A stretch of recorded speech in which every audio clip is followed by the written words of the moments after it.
नमस्कार दोस्तों, unique story teller पर आपका स्वागत है। यहाँ विभिन्न प्रकार की कहानी मिलता है। इस कहानी के सारे पत्र लेखक की कल्पना मात्र है। एजमी 18 जोड़ कंटेंट हो सकता है। ये कहानी केवल वॉइस के लिए है। कृपया हमारे चैनल को सब्सक्राइब एंड वीडियो को लाइक करे। चले आप कहानी पर चले। एक दामाद से शुरू करके एक दीर्घकालिक परिवार का निर्माण। अध्याय 171। एक चाल चलते हुए एक ही तलवार से मारे गए। 4। लू चांगशेन ने सहायता देने के लिए निर्णायक कदम उठाया। तुरंत ही उसने लाल और बर्फीले नीले रंग के क्रिसेंट पहियों को उस हटे कट्टे आदमी की ओर चलाना जारी रखा। हालांकि उन्होंने अपनी पूरी ताकत का इस्तेमाल नहीं किया, वे अभी भी लू चांगशेन से सावधान थे। उन्हें इस बात की चिंता थी कि दूसरा पक्ष दोहरी भूमिका निभा रहा है और उन पर गुप्त हमला करने की तैयारी कर रहा है। फूश फूश फूश। सैकड़ों भयंकर 7 प्रकाशमान तलवार क्यों आगे बढ़ी और उस विशालकाय व्यक्ति के काले अग्नि ड्रैगन को नष्ट कर दिया तथा उसे काले धुएं में बदल दिया, जो दूर तक बिखर गया। फिर वे उस हटे कट्टे आदमी की ओर बढ़ते रहे। अच्छा नहीं है। उस हटे कट्टे आदमी को परेशानी का आभास हुआ। उसने देखा कि दूसरे की ताकत और रणनीति स्पष्ट रूप से उसकी तुलना में बेहतर थी।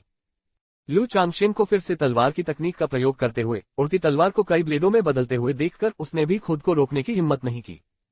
उसके शरीर के चारों ओर मन उमड़ पड़ा और एक काला आध्यात्मिक कवच उभरा जो उसके चारों ओर कसकर लिपट गया। गर्जन। उसी समय एक भयंकर पशु की भयानक दहाड़ गूंजी। एक क्रूर और खूंखार हरे विशालकाय भेड़िए को आसमान की ओर बढ़ते देखा जा सकता था, जो हजारों ब्लेडों की तरह हवा के ब्लेडों से घिरा हुआ था और सीधे लू चांगशेन की ओर बढ़ रहा था। ये हरा भेड़िया निस्संदेह द्वितीय श्रेणी का राक्षस जानवर था, एक दूसरे दर्जे का राक्षस जानवर। इस आदमी के पास वास्तव में एक द्वितीय श्रेणी का आध्यात्मिक पालतू जानवर है। यू परिवार के कुलपति ने जब हरे भेड़िए को देखा तो उनकी पुतलियां सिकुड़ गईं। तभी उसे एहसास हुआ कि दूसरा पक्ष न केवल उसके खिलाफ अपनी पूरी ताकत का इस्तेमाल नहीं कर रहा था, बल्कि उसके पास दूसरे दर्जे का दानव जानवर भी मौजूद था। इससे उसके दिल में ठंडक दौड़ गई। यह दृश्य देखकर जियो शियुए के हाथ में एक अर्धचंद्राकार चक्र प्रकट हुआ। यदि लू चांगशेन को कोई खतरा हो तो वह तुरंत कार्रवाई करने के लिए तैयार थी। तलवार छाया विभाजन प्रकाश तकनीक / हालांकि लू चांगशेन ने शांत भाव से हरे भेड़िए को आते देखा। उन्होंने हाथ की मुहरें बनाई और अपने सामने रखी 9 सच्ची यानी 5 तत्व तलवारों की ओर इशारा किया। स्वूश स्वूश स्वूश। उड़ती तलवारें कंपन करने लगी, उनका प्रकाश प्रवाहित हो रहा था, आश्चर्यजनक शक्ति का संचार हो रहा था। तलवारों की ध्वनि के साथ वे अचानक प्रचंड लहरों, आकाश में धधकती लपटों, चांद का पीछा करते उल्कापिंडों तथा गड़गड़ाहट और बिजली की तरह टूट पड़ी। धप धप धप। यह एक पल में खत्म हो गया। हरा भेड़िया जो लू चांगशेन की ओर दौड़ रहा था, अचानक अकड़ गया और एक शोकपूर्ण चीख निकाली। तुरंत बाद उसके शरीर पर अलग अलग गंभीरता के अनेक घाव दिखाई दिए। काला खून उछलकर आकाश में फैल गया और फिर एक धमाके के साथ वह आकाश से नीचे गिर गया। द्वितीय श्रेणी का दानव जानवर मर गया। ये कैसे संभव है? ये दृश्य देखकर उस हटे कट्टे आदमी का चेहरा एकदम बदल गया और उसकी आंखें लगभग फट गईं। ग्रीन वुल्फ एक द्वितीय श्रेणी का प्रारंभिक अवस्था वाला दानव जानवर था, लेकिन यह अभी भी एक द्वितीय श्रेणी का दानव जानवर था। एक फाउंडेशन स्थापना महान कल्टीवेटर के समान स्तर पर अस्तित्व। इसके अलावा फाउंडेशन एस्टेब्लिशमेंट कल्टीवेटर्स की तुलना में दानव जानवर आमतौर पर क्षति के प्रति अधिक प्रतिरोधी थे और उन्हें मारना बहुत कठिन था। लेकिन अब इसे किसी ने एक ही वार में मार डाला था। ऐसी शक्ति सचमुच रोंगटे खड़े कर देने वाली थी। ये केवल वह हट्टा कट्टा आदमी ही नहीं था, बल्कि यू परिवार का मुखिया भी, जिसने ये दृश्य देखा, वह भी स्तब्ध रह गया। उसकी आंखें चौड़ी हो गईं और दिल तेजी से धड़कने लगा। दूसरे दर्जे के राक्षस जानवर को मारने के लिए एक ही वार, ऐसी ताकत सचमुच आश्चर्यजनक थी। उन्होंने महसूस किया कि यदि उन्हें इस तरह की हड़ताल का सामना करना पड़ा तो वे स्वयं ज्यादा देर तक नहीं टिक पाएंगे। चांगशेन। कुछ ही दूरी पर जियो शियू, जो किसी भी क्षण कार्रवाई करने के लिए तैयार थी, ने इस दृश्य को देखा। उसकी ठंडी सुंदर आंखें चमक रही थीं। वह जानती थी कि लू चांगशेन की ताकत सरल नहीं थी, अन्यथा वह मिंग यीबाई को मारने में सक्षम नहीं होता। उनके अनुमान के अनुसार लू चांगशेन ने मिंग यीबाई को मारने के लिए विभिन्न तरीकों और तुरुप के पत्तों का सहारा लिया होगा। अन्यथा लू चांगशेन, जो अभी अभी फाउंडेशन स्थापना में पहुंचा था, संभवतः मिंग यीबाई को कैसे मार सकता था, जो फाउंडेशन स्थापना के मध्य चरण में था। लेकिन अब लू चांगशेन की तलवार से एक दूसरे दर्जे के दानव जानवर को आसानी से मारा हुआ देखकर उसने महसूस किया कि उसका दिल आश्चर्य से धड़क रहा है। उसे एहसास हुआ कि लू चांगशेन उसकी कल्पना से कई गुना अधिक शक्तिशाली था और उससे भी अधिक प्रतिभाशाली। तलवार साधक, वे कितने भयानक हैं। वास्तव में एक दूसरे दर्जे के राक्षस जानवर को एक ही तलवार के वार से मार डालना। अफवाहें हैं कि तलवार साधक आक्रमण में अद्वितीय है, अपने साथियों के बीच अजेय है, और आज मैंने अंततः ये देख लिया है। क्या ये व्यक्ति स्वर्गीय तलवार संप्रदाय से हो सकता है? दूर खड़े कई लोग ये दृश्य देखकर आश्चर्य से दंग रह गए और आश्चर्य से चिल्ला उठे।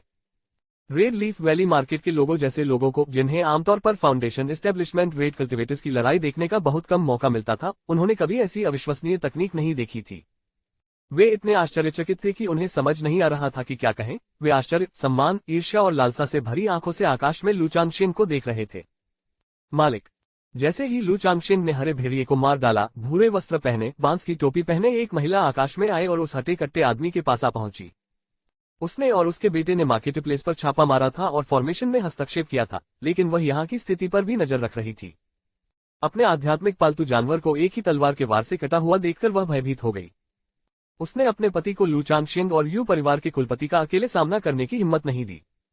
वास्तव में एक और फाउंडेशन स्थापना महान कल्टीवेटर छिपा हुआ था। जब यू परिवार के कुलपति ने उस महिला को देखा तो उनका दिल धड़क उठा और उनके चेहरे पर गंभीर चिंता झलकने लगी। उन्होंने अनुमान लगाया था कि पहले जिस महान संरचना का उन्होंने सामना किया था, उसकी स्थिति के आधार पर संरचना में कुशल एक और महान साधक था। इस प्रकार वह पूरे समय सतर्क रहा ताकि प्रतिद्वंद्वी अचानक हमला न कर दे, जिससे उसे दुश्मन को दबाने के लिए फॉर्मेशन बुलाने का समय न मिले।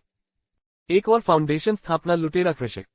हिस 2 फाउंडेशन स्थापना लुटेरे कल्टीवेटर्स के नेतृत्व में हमले में कोई आश्चर्य नहीं कि उन्होंने बाजार को लूटने की हिम्मत की। यदि इस वरिष्ठ तलवार साधक का हस्तक्षेप न होता तो आज की रात भयावह हो सकती थी। बाजार में मौजूद भीड़ ये दृश्य देखकर पूरी तरह आश्चर्यचकित हो गई। जियो शियुए ने शांति से अपनी मूनरिन को पकड़ रखा था। वह दृश्य को देख रही थी, किसी भी क्षण हस्तक्षेप करने के लिए तैयार थी। साथ ही दाववादी, हम हार स्वीकार करते हैं और इसे ऐसे ही छोड़ने को तैयार हैं। हटे कट्टे आदमी ने अपनी पत्नी की ओर देखा, अपना गुस्सा निगल लिया और भारी आवाज में लू चांगशेन से बोला। यद्यपि उसका आध्यात्मिक पालतू मारा गया था और उसका हृदय क्रोध से भरा हुआ था, लू चांगशेन के तलवार के प्रहार से यह स्पष्ट हो गया कि वह लू चांगशेन का कोई मुकाबला नहीं था। यदि लड़ाई जारी रही तो इसका खामियाजा केवल उसे ही भुगतना पड़ेगा। वह वर्तमान में स्वर्गीय तलवार संप्रदाय द्वारा वांछित था और उसने शीघ्रता से इसको बनाकर वहां से चले जाने की योजना बनाई थी। यदि वह बहुत अधिक शोर मचाता या घायल हो जाता तो जियांग देश से भागना उसके लिए परेशानी भरा हो जाता। ओह! यू परिवार के कुलपति ने उस हटे कट्टे आदमी की बातें सुनकर राहत की सांस ली। यद्यपि मार्केट प्लेस को नुकसान उठाना पड़ा था, लेकिन यदि स्थिति इस तरह समाप्त हो सकती है तो उनके विचार में यह स्वीकार्य सीमा के भीतर था। तुम मेरे आराम में खलल डालते हो और तुम ऐसे ही चले जाने की सोच रहे हो। आप चाहें तो जा सकते हैं, लेकिन अपना स्टोरेज बैग वहीं छोड़ दीजिए और अपना एक हाथ काट दीजिए। लू चांगशेन की अभिव्यक्ति उदासीन थी क्योंकि वह अपने हाथों को अपनी पीठ के पीछे करके खड़ा था और घोषणा कर रहा था। उनका हस्तक्षेप एक अभिमानी तलवार साधक की भूमिका निभाने के लिए था। यदि वह उन्हें इतनी आसानी से जाने दे तो क्या ऐसा नहीं लगेगा कि उसका कोई चेहरा ही नहीं है? ऐसा प्रतीत होता है कि उनका हस्तक्षेप केवल बाजार में अशांति को शांत करने के लिए था। इन शब्दों पर यू परिवार के कुलपति का चेहरा कठोर हो गया और वह आश्चर्यचकित होकर लू चांगशेन को देखने लगे। उन्होंने यह उम्मीद नहीं की थी कि जब लुटेरे साधक पीछे हटने को तैयार थे तो लू चांगशेन मना कर देंगे। लेकिन लू चांगशेन की तलवार की ताकत को याद करते हुए, जिसने एक द्वितीय श्रेणी के दानव जानवर को मार डाला था, उसके होंठ फड़कने लगे क्योंकि वह बोलना चाहता था लेकिन फिर हिचकिचाया। उसे रोकने की हिम्मत नहीं हुई। उस हटे कट्टे आदमी का चेहरा तुरंत काला पड़ गया। लू चांगशेन की ओर देखते हुए उसने ठंडे स्वर में कहा, साथी ताओवादी, बात को ज्यादा आगे मत बढ़ाओ। क्या तुम सचमुच सोचते हो कि हम पूरी तरह तुम्हारे अधीन हैं? हालांकि उसने खुद को स्वीकार किया कि वह लू चांगशेन का मुकाबला नहीं कर सकता, लेकिन वह उससे डरता नहीं था। वह किसी निरर्थक संघर्ष में शामिल होना नहीं चाहता था। बातें बहुत आगे ले जा रहे हो। लू चांगशेन ने ये टिप्पणी सुनकर उपहास किया। फिर उदासीन भाव और अहंकार के भाव के साथ उन्होंने कहा, चूंकि तुम यह नहीं जानते कि अवसर मिलने पर उसका लाभ कैसे उठाया जाए, तो चलो इसे तलवार के नीचे निपटा दे। जैसे ही उसके शब्द समाप्त हुए, उसके सिर के ऊपर 7 प्रकाशमान हृदय लैंप से आग की रोशनी टिमटिमा उठी और अनगिनत भयंकर तलवार क्यूई दर्जनों किस्में के साथ फट पड़ी। तलवार क्यूई का प्रत्येक कतरा एक फाउंडेशन स्थापना हड़ताल के बराबर था। अविश्वसनीय रूप से आश्चर्यजनक झिलमिलाती छाया संघनन तलवार तकनीक। उसी समय लू चांगशेन ने हाथ की मुहरें बनाई और मन उसके भीतर शक्तिशाली नदियों की तरह उमड़ पड़ा, जिससे उसके डेंटियन मंथन में गहन मूल मन का शक्ति के साथ उमड़ पड़ा। अचानक भिनभिनाती हुई 9 उड़ती तलवारें कांप उठी, सभी प्रकार की चमक में नहा उठी और चकाचौंध कर देने वाली चमक से फूट पड़ी। इसके बाद 9 तलवारें एक विशाल तलवार में विलीन हो गईं। काला, सफेद, हरा, लाल, पीला और नीला 7 रंग आपस में मिले हुए, कई झाग में फैले हुए और एक भयानक उपस्थिति बिखेरते हुए। ये देखकर हटे कट्टे आदमी और भूरे वस्त्रधारी महिला साधक दोनों के चेहरे पर भय का भाव आ गया। खेती की दुनिया में संघर्ष करते हुए उनका दृष्टिकोण असाधारण था। उन्होंने एक नजर में पहचान लिया कि लू चांगशेन की तकनीक शक्तिशाली थी। वे समझ नहीं पा रहे थे कि छोटे से रेड लीफ वैली मार्केट में इतना शक्तिशाली तलवार साधक कैसे मौजूद हो सकता है। यहाँ तक कि स्वर्गीय तलवार संप्रदाय के शिष्य भी, जिन्होंने पहले उनका पीछा किया था, इतने डरावने नहीं थे। अपने ऊपर पहले से ही भारी तलवार क्यूई को देखकर दोनों के पास अधिक सोचने का समय नहीं था और उन्होंने बिना किसी हिचकिचाहट के कार्य किया। उस हटे कट्टे आदमी ने एक सफेद हड्डी वाला क्रॉसबो बोल्ट निकाला, उस पर मुंह भर खून थूका, जिससे वह खून जैसा लाल हो गया और उसमें एक घातक आभा फैल गई, और उसने उसे हवा में छेदते हुए लू चांगशेन की ओर दाग दिया। फफ्ट फफ्ट फफ्ट। रक्त से सना हुआ श्वेत अस्थि बाण अत्यंत तीक्ष्ण था, उसके चारों ओर रक्त की धाराएं घूम रही थीं, जो 7 ज्योतिर्मय तलवार क्यूई के रेशों को चीर रही थीं। भूरे वस्त्रधारी महिला साधक ऊपर 7 रंगों वाली विशाल तलवार की ओर देखते हुए एक चमकता हुआ पीला प्राचीन दर्पण लेकर आए। प्राचीन दर्पण हवा में उड़ गया, रात के आकाश के नीचे एक चमकदार चांद बन गया, जो चकाचौंध भरी चमक के साथ चमक रहा था। फिर इसने महान सूर्य स्वर्ण घंटी के समान सुनहरे प्रकाश ढालों की परत दर परत बना ली, जो दोनों को घेरे हुए थी और उनकी रक्षा कर रही थी। स्लैश। उस समय लू चांगशेन ने अपनी तलवार तकनीक पूरी की और ऊपर से 7 रंगों वाली विशाल तलवार की ओर उदासीनता से इशारा किया। बूम। विशाल तलवार आसमान से नीचे गिरी। यह एक बार ऐसा लग रहा था मानो यह आकाश और पृथ्वी को चीर देगा, रात में चमक उठेगा, जिससे बाजार में मौजूद हर व्यक्ति इस धरती को हिला देने वाली तलवारबाजी को देखेगा। क्लैंग। तलवार क्यूई एक भयंकर तूफान की तरह हवा में फट गई और रक्त से सना हुआ सफेद हड्डी का तीर लगातार कांपता हुआ चीख उठा, क्योंकि उस पर लगे रक्त के छींटे एक दृश्य दर से फैलकर आकाश से नीचे गिर रहे थे। Boom boom boom. तभी विशाल तलवार महान सूर्य स्वर्ण घंटी जैसी दिखने वाली ढाल पर गिरी, जिससे बहरा कर देने वाली आवाजें गूंजने लगीं। इसे एक प्रहार से स्वर्णिम महान घंटी में घने जाल जैसी दरारें दिखाई देने लगीं, जबकि ऊपर तैरता पीला प्राचीन दर्पण लगातार कांप रहा था तथा उसका प्रकाश मंद हो रहा था। 7 रंगों वाली विशाल तलवार हिंसक रूप से कंपन कर रही थी, उसकी शक्ति फैल रही थी, वह मन के साथ उग्र लहरों की तरह वार कर रही थी, भयंकर और दबंग, मानो ढाल और व्यक्ति दोनों को समान रूप से विभाजित करना चाहती हो। अच्छा नहीं है, ये व्यक्ति न केवल एक तलवार साधक है, बल्कि उनमें से एक युद्ध कठोर भी है। उसकी युद्ध शक्ति फाउंडेशन स्थापना लेट स्टेज जितनी तेज है। तलवार के एक वार से धूसर वस्त्रधारी महिला साधक का चेहरा पीला पड़ गया, उसे लगा कि उसका स्वर्णिम प्रकाश दर्पण भी सीधे चकनाचूर हो सकता है। उसके हाथ लगातार मुहरे बनाते रहते थे तथा मन की एक लहर स्वर्णिम प्रकाश दर्पण में प्रवाहित होती रहती थी, जो उसे बलपूर्वक बनाए रखती थी। उसी समय उसने लू चांगशेन की ओर देखते हुए जोर से चिल्लाते हुए कहा, साथी दाववादी, कृपया रुके, हमने आज रात आपको नाराज किया है, जिसके लिए मैं और मेरे पति गलत हैं। हम माफी मांगने को तैयार हैं। माफी? क्या आपको लगता है कि आप जब चाहें लड़ाई शुरू और बंद कर सकते हैं? लू चांगशेन ने ठंडे स्वर में कहा। अपने हाथों को जोर से ताली बजाते हुए 7 रंगों वाली विशाल तलवार ने एक भयंकर गड़गड़ाहट की आवाज निकाली, जिसके गिरने का बल और भी अधिक भयानक होता गया। रंबल। एक बहुत बड़ा विस्फोट हुआ। यद्यपि प्राचीन दर्पण ने तीव्र स्वर्णिम प्रकाश उत्सर्जित किया, जिससे स्वर्ण घंटी ठोस हो गई, तथापि इस भयंकर हमले के कारण उसने एक करुण चीख निकाली। न केवल स्वर्ण घंटी एक धमाके के साथ फट गई, बल्कि टुकड़ों में बिखर गई, बल्कि दर्पण की सतह भी टूट गई। हुश हुश हुश। भयानक भूकंप के झटके आसपास के क्षेत्र में फैल गए, जिससे हवा की परतें ऊपर उठ गईं और आसपास की दुकानें और मकान ढह गए, जिससे वे विनाश के कगार पर पहुंच गए। एक ही तलवार से इतनी ताकत, ये भयानक है। यू परिवार के कुलपति ने तुरंत अपने मन को मत डाला, उनका वस्त्र फड़फड़ाने लगा, जिससे हवा का एक कवच बन गया, जिससे आघात की लहरें बेसर हो गईं, उनका हृदय इस एक प्रहार की अपार शक्ति से स्तब्ध हो गया। पफट। प्राचीन दर्पण टूट गया, स्वर्ण घंटी टूट गई, जिससे धूसर वस्त्रधारी महिला साधक का चेहरा भयानक रूप से पीला पड़ गया, उसका शरीर अस्थिर हो गया और उसने भयंकर रूप से अपना एक और प्राणवायु रक्त थूक दिया। यह महत्वपूर्ण रक्त सीधे प्राचीन दर्पण की ओर उड़ गया, जिससे वह तुरंत पुनः प्रकाश से भर गया तथा आने वाली विशाल तलवार को रोकने के लिए एक सुनहरा अवरोध उत्पन्न कर दिया। धिक्कार है, एक नए स्थापित बाजार में ऐसी इकाई कैसे हो सकती है? इस समय वह हट्टा कट्टा आदमी भी पीला पड़ गया और बेहद बदसूरत दिखने लगा। वह जानता था कि उसने अपने प्रतिद्वंद्वी को कम आंका था। उनके सामने लू चांगशेन उनकी कल्पना से भी अधिक भयानक था। दौड़ना।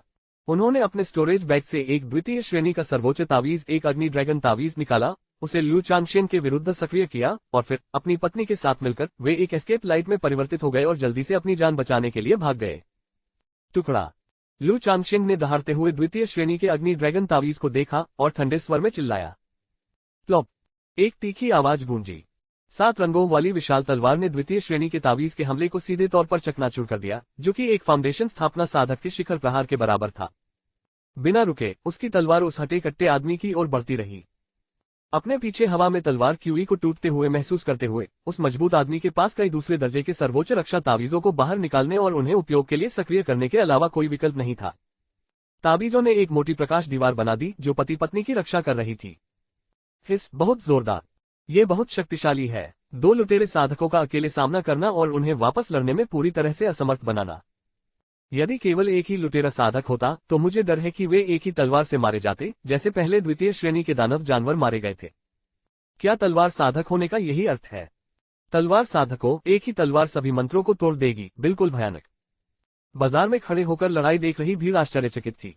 सभी प्रकार की तकनीकें और दिव्य कौशल, सभी एक तलवार से अलग, सरल और क्रूर। यू परिवार के कुलपति ने ये दृश्य देखा तो उनका गला सूख गया और उनकी मानसिक आत्मा कांप उठी। एक फाउंडेशन स्थापना साधक के रूप में वह बाजार में अन्य लोगों की तुलना में लू चांगशेन के हमले की भयावह प्रकृति से अधिक परिचित था। उसे लगा कि यदि उस पर ऐसा कोई अपराध किया जाता तो वह एक ही तलवार के वार से नष्ट हो जाता। दो लुटेरे किसानों को भागने की कोशिश करते देख वह और अधिक देर तक तमाशा देखने के लिए नहीं रुका। उन्होंने तुरंत कार्रवाई करते हुए उनके आगे के रास्ते को बंद कर दिया। अब लू चांगशेन स्पष्ट रूप से उन दोनों को मारना चाहता था और अगर उन्हें भागने दिया गया और लू चांगशेन ने उसे दोषी ठहराया तो ये भयानक होगा। कुछ ही दूरी पर जियो शियायू ने ये दृश्य देखा। आकाश में लू चांगशेन को देख रही थी, उसकी खूबसूरत आंखें प्रशंसा व्यक्त कर रही थीं। वह चिंतित थी कि लू चांगशेन अकेले दो लोगों का सामना करने में खतरे में पड़ सकता है। लेकिन युद्ध को आगे बढ़ते देख उसे पता चल गया कि उसकी चिंताएं पूरी तरह से अनावश्यक थीं। लू चांगशेन द्वारा प्रदर्शित युद्ध शक्ति अब एक अंतिम चरण के फाउंडेशन स्थापना साधक के बराबर थी।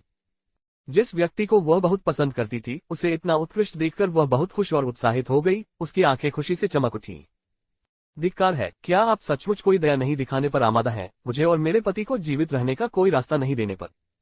लू चांगशेन के हमले का सामना करते हुए पृष्ठपुष्ट पुरुष और भूरे वस्त्रधारी महिला साधक, जो पहले से ही नुकसान में थे और केवल भागने में सक्षम थे, अब उनके भागने का मार्ग यू परिवार के कुलपति की आध्यात्मिक कलाकृति द्वारा बंद कर दिया गया था। अचानक गंभीर चेहरों के साथ बोले। उनके दोनों हाथों से कई तावीज और एक स्वर्गीय थंडर मूर्ति निकला। चूंकि डाकू साधक दूर तक भटक गए थे और स्वर्गीय तलवार संप्रदाय द्वारा पीछा किए जाने के कारण परेशानी पैदा कर रहे थे, इसलिए स्वाभाविक रूप से उनके पास विभिन्न साधन उपलब्ध थे। अब एक निराशाजनक स्थिति में फंसकर वे पीछे नहीं हटे। यू परिवार के कुलपति ने उनके हाथों में ताबीज और स्वर्गीय थंडरपल को देखकर अपनी आंखों में सतर्कता का भाव दिखाया। एक फाउंडेशन स्थापना महान साधक स्वर्गीय थंडरपल से डर नहीं सकता है, क्योंकि वह इसकी विस्फोटक शक्ति को चकमा देने में सक्षम है। लेकिन यदि वह सावधान न रहे तो इतने सारे तावीजों के साथ स्वर्गीय थंडरपल भी खतरा पैदा कर सकता है। क्या आप अब भी मुझे मौत के कगार पर धमकी देने की हिम्मत रखते हैं? लू चांगशेन ने रहस्यमय वस्त्र पहने अपने बालों को बेतहाशा लहराते हुए तिरस्कारपूर्ण और उच्च भाव से कहा। टुकड़ा। अपने सिर के ऊपर 7 प्रकाशमान हृदय दीप अपने हाथों से मुहर बनाते हुए उसने 7 रंगों वाली विशाल तलवार की ओर इशारा किया और उन दोनों पर अपना हमला जारी रखा। Boom boom boom.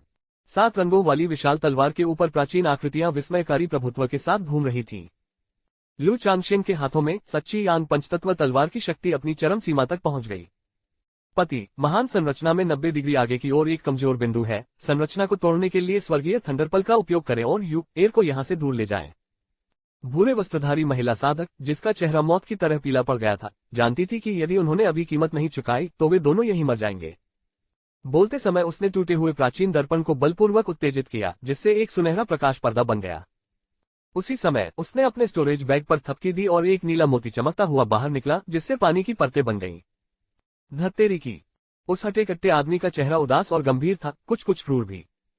मैंने कभी उम्मीद नहीं की थी कि इतने वर्षों के बाद स्वर्गीय तलवार संप्रदाय के पीछा और हत्या से बचकर मैं वास्तव में यहां तक पहुंच जाऊंगा। लेकिन मैं ये भी जानता हूं कि अब केवल एक ही विकल्प है। जब तक मैं बाजार की नाकाबंदी को तोड़ता रहूंगा, मेरे पास भागने की एक गुप्त तकनीक है और बचने की आशा है। अन्यथा भले ही मैं लू चांगशेन के साथ सख्त लड़ाई करूं, हम दोनों निश्चित मृत्यु के रास्ते पर जा रहे हैं। तुरंत ही उस हटे कट्टे आदमी ने कई ताबीज सक्रिय कर दिए। इसके बाद एक लाल लंबा चाकू पकड़े हुए उसने यू परिवार के कुलपति के आक्रमण को तोड़ दिया और एक स्वर्गीय थंडरपल को संरचना के कमजोर बिंदु की ओर फेंक दिया, जिसका उद्देश्य उसमें एक छेद करना और भागने का मौका हासिल करना था। Boom boom boom. स्वर्गीय थंडरपल संरचना के कमजोर बिंदु पर उतरा, जिससे बहरा कर देने वाले और लगातार विस्फोट हुए। Boom boom boom. उसी समय लू चांगशेन की 7 रंगों वाली विशाल तलवार सुनामी की तरह नीचे गिरी और भूरे वस्त्रधारी महिला साधक द्वारा बनाए गए सुरक्षा कवच को तोड़ती हुई नीचे आई। इस तरह के हमले के सामने भूरे वस्त्रधारी महिला साधक लंबे समय तक टिक नहीं सकी। उसका चेहरा पूरी तरह से रक्तहीन था, उसका शरीर लड़खड़ा रहा था, स्पष्ट रूप से वह अपनी सीमा पर थी। हाँ, पति पत्नी के बीच हार्दिक बंधन ने वास्तव में लू चांगशेन को काफी भावुक कर दिया। लेकिन उसने कोई दया नहीं दिखाई। एक धीमी चीख के साथ उसके सिर के ऊपर स्थित सप्तदीप्ति हृदय दीपक चकाचौंध कर देने वाली चमक के साथ फूट पड़ा। बीच वाला दीप टिमटिमा उठा और अनगिनत तलवारें जो उस क्षण प्रहार करने के लिए तैयार थीं, जोरदार ढंग से फूट पड़ी। काश काश काश काश। तलवार की क्यू हवा की तरह थी और उसकी हत्या की मंशा ज्वार की तरह। तलवार की क्यू की हर एक डोरी में एक अद्वितीय हत्या की मंशा थी जो जान लेने में सक्षम थी। उस क्षण जब तलवार क्यू की सैकड़ों लड़ियां एक साथ मुक्त हुई, उनकी शक्ति अविश्वसनीय रूप से भयानक थी, इतनी अधिक कि एक औसत आधार स्थापना मध्यचरण साधक को भी बचाव करने में संघर्ष करना पड़ता। धप धप धप। 7 रंगों वाली विशाल तलवार के हमले के तहत पहले से ही लड़खड़ा रही ग्रे वस्त्रधारी महिला साधक ने इस अशांत तलवार क्यू का सामना किया और तुरंत उसकी सारी सुरक्षा बिखर गई, उसका शरीर छिन्न भिन्न हो गया और खून की बौछार हो गई। ऊपर दिख रहा गोल्डन लाइट मिरर, जिसमें दरारें दिख रही थीं, अपने मालिक को खोने के बाद पूरी तरह से धुंधला हो गया और आसमान से गिर गया। ज्वार की तरह घातक तलवार क्यू ने उस हटे कट्टे आदमी को निशाना बनाना जारी रखा। साथी दाऊवादी, मेरी जान बख्श दो, मैं अपना हाथ काटने और स्टोरेज बैग सौंपने को तैयार हूं। अपनी पत्नी को मृत देखकर भूरे वस्त्र पहने उस हटे कट्टे व्यक्ति का सारा रौब दाब चला गया, उसके चेहरे पर अत्यधिक घबराहट छा गई। उसका काला आत्मा कवच स्पंदित हुआ, जिससे एक काली झिल्ली बन गई जो तेज तलवार क्यूई का मुश्किल से प्रतिरोध कर रही थी, और वह जोर से चिल्लाया। लू चांगशेन की प्रतिक्रिया की प्रतीक्षा किए बिना उसने सीधे अपनी जादुई कलाकृति उठा ली और एक तेज गति से अपना हाथ काट दिया। काटना। लेकिन लू चांगशेन इस तमाशे के प्रति उदासीन था, क्योंकि 7 रंगों वाली विशाल तलवार ने अपना अथक हमला जारी रखा था। टकराना। उस हटे कट्टे आदमी का कटा हुआ हाथ उसी क्षण अचानक फट गया, जिससे खून की धार उसके शरीर पर फैल गई और वह तेज गति से दूर चला गया। वह संरचना के कमजोर बिंदु पर बड़े विस्फोट से बने छेद से भाग गया। वह मूर्ख नहीं था, वह जानता था कि लू चांगशेन से विनती करने से उसकी जान नहीं बचेगी। इसलिए एक हाथ काटकर दया की याचना करने के बहाने उसने वास्तव में रक्त से बचने की एक गुप्त तकनीक का प्रदर्शन किया। तुम्हें क्या लगता है तुम कहां जा रहे हो? यू परिवार के कुलपति, जो युद्ध देख रहे थे, ने ये दृश्य देखकर तुरंत कार्रवाई की। लाल पीली डिस्क और बर्फीला नीला अर्धचंद्राकार चक्र एक साथ बाहर निकले, जिससे संरचना के कमजोर बिंदु पर छेद अवरुद्ध हो गया। वह इस पूरी घटना में हस्तक्षेप करने के लिए तैयार था, क्योंकि उसे डर था कि वह हट्टा कट्टा आदमी भाग जाएगा। इस बात को छोड़ दे कि क्या लू चांगशेन उसे दोषी ठहराएगा। वर्तमान स्थिति ऐसी थी कि यदि वह हट्टा कट्टा आदमी भाग जाता तो वह निश्चित रूप से रेड लीफ वैली मार्केट में बदला लेने के लिए वापस आता तथा अपने 4 महान परिवारों से बदला लेता। बदला लेने के अवसर की तलाश में एक फाउंडेशन स्थापना महान कल्टीवेटर द्वारा निशाना बनाया जाना किसी भी परिवार को बेचैन कर देगा। जैसे ही यू परिवार के आध्यात्मिक कलाकृतियों के कुलपति ने उस विशालकाय व्यक्ति को रोका, अनंत 7 प्रकाशमान तलवार क्यूई उसकी ओर बढ़ी और उसे सभी दिशाओं से रोक दिया। पफट। तभी 7 रंगों वाली विशाल तलवार ने उसे तुरंत काट डाला, उसे 2 टुकड़ों में काट दिया, मानो आकाश और पृथ्वी को अलग कर दिया हो, तथा हर जगह खून बिखरा हुआ था। मृत। 2 फाउंडेशन स्थापना साधक गिर गए हैं। तलवार साधक, वे तो बहुत। आखिरकार यह खत्म हो गया। इस दृश्य को देखने वाले प्रत्येक व्यक्ति के पास कहने के लिए शब्द नहीं थे। ये लड़ाई एक तरफा टक्कर की तरह थी। लू चांगशेन ने अभिनय किया और यह हमेशा एक ही स्लैश के साथ था। 2 फाउंडेशन एस्टेब्लिशमेंट रॉबर कल्टीवेटर्स ने उस वार का सामना किया, फिर भी वे केवल लगातार बचाव और बचाव ही कर सके, उनकी हर चाल उस एक वार से बिखर गई। लुटेरे कृषक जिन्होंने पहले अराजकता फैलाई थी, लुटेरे कृषक जिन्होंने स्वयं को लुटेरे कृषकों में बदल लिया था, जब उन्होंने ये दृश्य देखा तो उनके चेहरे पर पीलापन आ गया। ये जानते हुए कि अब उथल पुथल शांत हो चुकी है, अब उन्हें रेड लीफ वैली मार्केट और 4 महान परिवारों का सामना करना पड़ेगा। पापा माँ। भूरे वस्त्र पहने एक युवक ने ये देखा और उसकी आंखें रक्तम हो गईं, वह अत्यधिक दुख से भर गया। उसने यह उम्मीद नहीं की थी कि उसके माता पिता दोनों यहाँ गिरेंगे। पिताजी, माताजी, यदि आप अपने बच्चे के लिए फाउंडेशन स्थापना संसाधन जुटाने की कोशिश नहीं कर रहे होते तो आपको बाजार लूटकर यहाँ मरना नहीं पड़ता। निश्चिंत रहें, आपका बच्चा निश्चित रूप से फाउंडेशन स्थापना प्राप्त करने में सफल होगा और आपसे बदला लेगा। भूरे वस्त्र पहने युवक ने लू चांगशेन और दूरी पर खड़े यू परिवार के कुलपति को गहराई से देखा, उसकी आंखों में घृणा भरी हुई थी। फिर उसने जल्दी से एक खाली गली ढूंढी और अपना भेष बदल लिया। अपने माता पिता के साथ कई वर्षों तक साहसिक यात्राएं करने तथा अनेक हत्याएं और आगजनी करने के बाद वह जानता था कि अब बाजार की अशांति के दब जाने के बाद 4 बड़े परिवारों के कानून प्रवर्तन कृषक लुटेरे कृषकों से हिसाब चुकता करना शुरू कर देंगे और इस सफाई से बचने के लिए उसे अच्छी तरह छिपना होगा। मेरे आराम में खलल डालने और मुझे धमकी देने की हिम्मत। लू चांगशेन ने ठंडे, घमंडी और दबंग अंदाज में उपहास किया। बोलते हुए उसने अपना बड़ा हाथ बढ़ाया और उस हटे कट्टे आदमी और भूरे वस्त्रधारी महिला के शव, उनके भंडारण बैग और जादुई कलाकृतियां एकत्रित कर ली और उन सबको अपनी जेब में रख लिया। इसके बाद वह पास में ही यू परिवार के कुलपति की ओर देखने लगा। उन्होंने विचार किया कि क्या यू परिवार के कुलपति को मार दिया जाए। आखिरकार यू परिवार और लू परिवार के बीच संबंध कभी अच्छे नहीं रहे थे और यू परिवार के साथ उनकी पुरानी दुश्मनी भी थी। यदि वह यू परिवार के कुलपति को खत्म कर देता तो इससे लू परिवार का एक प्रमुख शत्रु भी खत्म हो जाता। आपकी मदद के लिए धन्यवाद सीनियर। यू परिवार के बुजुर्ग ने लू चांगशेन को अपनी ओर देखते और उसे आंकते हुए देखा तो उसके दिल में तुरंत घबराहट पैदा हो गई और वह भय और घबराहट के साथ बोला। उनके संबोधन का स्वरूप मूलतः प्रयुक्त साथी दाववादी से बदलकर वरिष्ठ हो गया। आखिरकार ऐसी परिस्थितियों में वह वास्तव में खुद को लू चांगशेन के बराबर मानने की हिम्मत नहीं कर सका। क्या आपने यह नहीं कहा था कि यदि मैं कोई कदम उठाऊं तो मुझे बाद में एक बड़ा उपहार मिलेगा? अब जब मैंने आपके बाजार के लिए 2 लुटेरे कृषकों को खत्म कर दिया है तो पर्याप्त उपहार प्रस्तुत किया जाना चाहिए, है ना? लू चांगशेन ने एक क्षण सोचा और यू परिवार के कुलपति की हत्या करने के विचार को खारिज कर दिया। एक कारण ये था कि उसकी हत्या से बाजार में अराजकता फैल जाएगी। इसके अलावा 4 प्रमुख परिवार यू परिवार को छोड़कर, जिनके पास 2 फाउंडेशन स्थापना महान कल्टीवेटर थे, जिनमें से एक को रेडलीफ वैली मार्केट में तैनात करने में सक्षम थे, अन्य परिवारों के पास कोई अतिरिक्त फाउंडेशन स्थापना कल्टीवेटर नहीं था।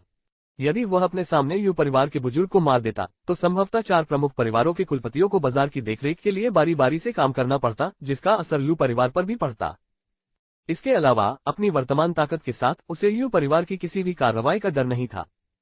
जब हिसाब बराबर करने का समय आया तो उनके पास यू परिवार का बुजुर्ग है या नहीं, इससे उन्हें कोई खास फर्क नहीं पड़ेगा। हाँ, ये स्वाभाविक है।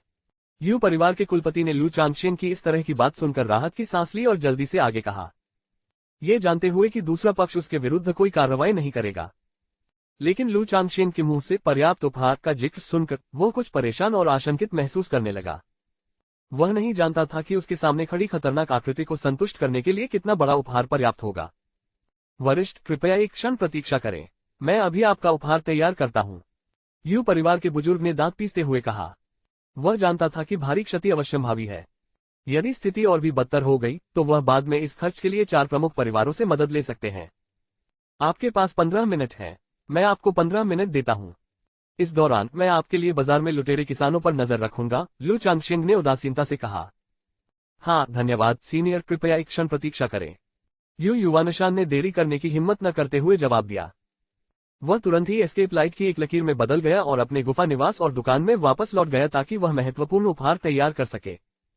इस बीच लू चांगशेन भी एक अन्य स्थान पर चले गए जहां उन्होंने अपना आध्यात्मिक पालतू थैला निकाला और हरे भेड़िए का शव एकत्र किया, जो एक द्वितीय श्रेणी का राक्षस जानवर था जिसे उन्होंने अभी अभी मारा था। एक राक्षस जानवर का शरीर एक खजाना था। इसका उपयोग न केवल ताबीज बनाने और कीमियागिरी में तथा जादुई कलाकृतियां गढ़ने में किया जा सकता है, बल्कि इसके कंडरा और हड्डियां पशु आकार की कठपुतलियों के निर्माण के लिए मुख्य शरीर के रूप में भी काम कर सकती हैं। ऐसा द्वितीय श्रेणी का दानव जानवर अपनी सामग्री बेचकर भी कई हजार आत्मा पत्थर प्राप्त कर सकता है और वह स्वाभाविक रूप से इसे बर्बाद नहीं करेगा। शियू, पहले तुम वापस जाओ। ये सब समाप्त करने के बाद लू चांगशेन ने अपनी दिव्य भावना को शियाओ शियू को प्रेषित किया तथा उसे शांति से आराम करने के लिए गुफा में लौटने को कहा। तुरंत ही वह अपनी दोनों बाहें पार करके 7 ल्यूमिनरीज हॉट लैंप के नीचे खड़ा हो गया और बाजार के ऊपर गश्त लगाने लगा। जब भी उसे रक्त या छिपे हुए डाकू साधकों की गंध का पता चलता तो 7 प्रकाशमान हृदय दीपक तलवार क्यूई की किस्में गिरा देता, जिससे उनका जीवन समाप्त हो जाता। कुछ ही समय में लू चांगशेन ने 8 लुटेरे किसानों को मार डाला और मामूली फसल प्राप्त की। वरिष्ठ महोदय, यह उपहार हमारे बाजार द्वारा आपके लिए तैयार किया गया है। ये हमारे सम्मान का एक छोटा सा प्रतीक है, कृपया इसे स्वीकार करें। इस समय तक यू परिवार के बुजुर्ग 3 स्टोरेज बैग की पेशकश करते हुए वापस आ चुके थे। लू चांगशेन ने स्टोरेज बैग लिया और अंदर देखा। पहले भंडारण थैले में लगभग 10,000 स्पिरिट स्टोन थे। दूसरे भंडारण थैले में विभिन्न वस्तुएं जैसे ताबीज, अमृत औषधियां और मिश्रित आध्यात्मिक सामग्री रखी हुई थी। तीसरे भंडारण थैले में अनेक चमकते चीनी मिट्टी के फूलदान और कढ़ाईदार बक्से थे, जिनमें अपेक्षाकृत कीमती और दुर्लभ अमृत औषधियां और खजाने रखे हुए थे। लू चांगशेन ने अनुमान लगाया कि कुल मूल्य लगभग 30,000 स्पिरिट स्टोन्स होगा। स्पिरिट स्टोन्स की मात्रा को बहुत अधिक नहीं माना गया, लेकिन यू परिवार की वित्तीय स्थिति के लिए यह पहले से ही एक बहुत ही ईमानदार इशारा था। ठीक है, मैं आपकी बात स्वीकार करता हूँ, अलविदा। लू चांगशेन ने सिर हिलाया और बिना कुछ और कहे एक प्रकाश की किरण में परिवर्तित होकर उस स्थान पर पहुंच गया जहां वह विशालकाय आदमी गिरा था। उसने तलवार से संरचना के सबसे कमजोर बिंदु पर वार किया, जिससे एक दरार पैदा हो गई। फिर वह बाजार से बाहर निकल गया और रात में गायब हो गया। ओह! लू चांगशेन को जाते देख एल्डर यू ने राहत की गहरी सांस ली। यद्यपि ऐसे महान कृषक की उपस्थिति ने बाजार को अधिक सुरक्षित बना दिया, लू चांगशेन के हालिया प्रदर्शन ने उसे एल्डर की नजरों में मौत का अग्रदूत बना दिया, ऐसा व्यक्ति जिसके बहुत करीब जाने की वह वास्तव में हिम्मत नहीं करता था। इसके बाद उन्होंने बाजार प्रवर्तन दल को आदेश दिया, अब सभी लोग बाजार को सुरक्षित कर लें और लुटेरे किसानों की तलाश में गश्त शुरू कर दें तथा अभी से नुकसान का आकलन करना शुरू कर दें। लू चांगशेन रेड लीफ वैली मार्केट से बाहर निकला और जब उसने आसपास कोई नहीं देखा तो उसने तुरंत अपना भेष बदल लिया, जिससे उसकी जादुई आभा पूरी तरह छिप गई। इसके बाद उन्होंने अपने भंडारण बैग से एक द्वितीय श्रेणी का क्यू सीलिंग तावीज और एक स्टील का तावीज निकाला और उनका प्रयोग स्वयं पर किया। बेशक वह वास्तव में नहीं जा सकता था। अब जबकि बाजार में हंगामा खत्म हो गया था, लू मियाओगे ने उसे न देखा होगा, इसलिए वह जरूर चिंतित होगी। इसके अलावा चारों महान परिवार निश्चित रूप से अगली बार बाजार का निरीक्षण करेंगे। यदि वह आसपास न हो तो अनावश्यक परेशानी उत्पन्न हो सकती है। जैसा कि अपेक्षित था, यह इतनी जल्दी ठीक नहीं हुआ। लू चांगशेन जल्दी से रेड लीफ वैली मार्केट में लौट आया। बाजार के महान गठन के कमजोर बिंदु पर उसने जो बड़ी दरार पहले काटी थी, उसे अभी भी वहां देखकर उसने राहत की सांस ली। उसने पहले भी जानबूझकर यह कट लगाया था ताकि वापस लौटने पर वह अस्थायी निकास बन सके।